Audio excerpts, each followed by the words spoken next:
За една недела 2 испади на хулигански групи со говор на омраза.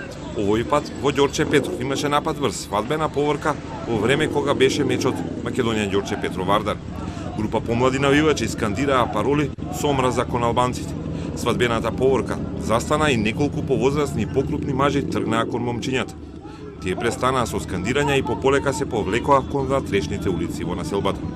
По сериозни физички инциденти не се забележани, а полицијата тврди дека заедно со обвинителството ги истражува и најновиот и минатонеделниот сличен хулигански акт, но и ги осудува.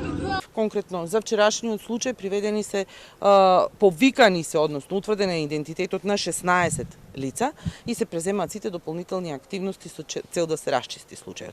Министерството за внатрешни работи има нулта толеранција за ваквите случаи, така што интензивно ќе се работи се додека не се санкционираат. Преку социјалните мрежи се ширеше информација дека станува збор за припадници на кумици, но професорот Иван Анастасовски вели дека таквите работи првин треба да се проверат, за да се види дали хулиганите се официјални членови на некоја организирана навивачка група или не. Анастасовски се чуди зошто навивачи одат во населби каде игра нивниот тим, кога поради короната е забрането присуство на публика и наместо гледање фудбал организираат ширење на омраза по улици далеку од стадион. Единствено се манифестираат во нашата држава.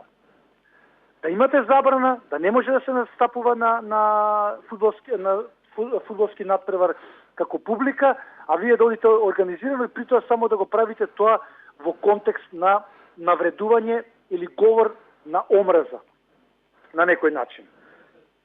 Може да се спори само тука дали тие се мотивирани, бидејќи де факто според тоа што може да го читаме се организирани се, но дали се мотивирани да при тоа единствено што прават говор на омраза насочен кон друга етничка група.